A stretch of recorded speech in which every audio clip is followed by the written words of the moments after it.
Mga henerasyon kanilang katangian at kwento. Ang bawat henerasyon ay may kanya-kanyang natatanging katangian at kwento.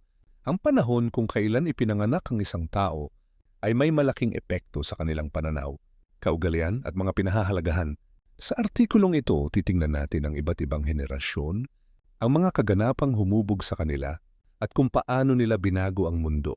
One Silent Generation, 1928-1945. Katangian, masipag, konserbatibo, matipid. Kwento, lumaki sila sa panahon ng matinding kahirapan ng Great Depression at panganib ng World War II. Dahil dito, malaki ang kanilang pagpapahalaga sa trabaho, pagtitipid at tradisyonal na pamumuhay. 2. Baby Boomers, 1946-1964. Katangian, optimistiko, masigasig at ambisyoso.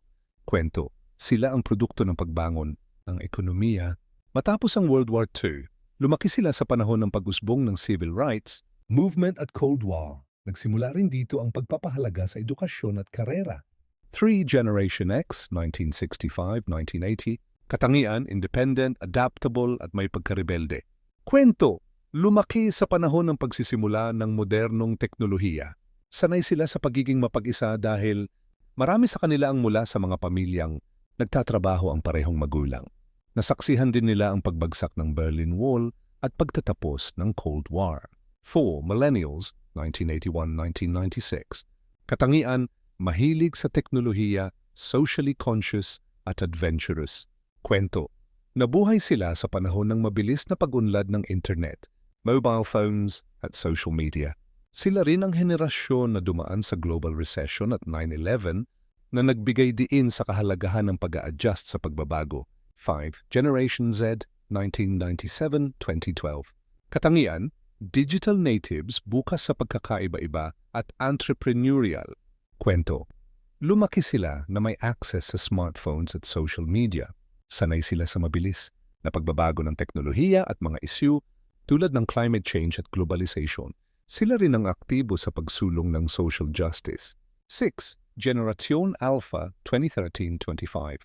Katangian, tech-integrated, curious, at globally connected.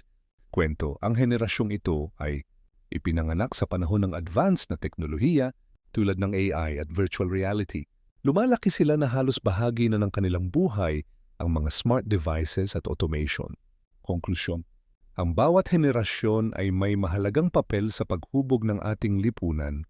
Bagamat may mga pagkakaiba-iba, lahat ng henerasyong ito ay konektado dahil sa kanilang kontribusyon at karanasan. Alin sa mga henerasyong ito ang sa tingin mo ay pinakamalapit sa iyong pagkakakilanlan? Tuklasin ang kwento ng iyong henerasyon at paano ito nakaaapekto sa kasalukuyang panahon.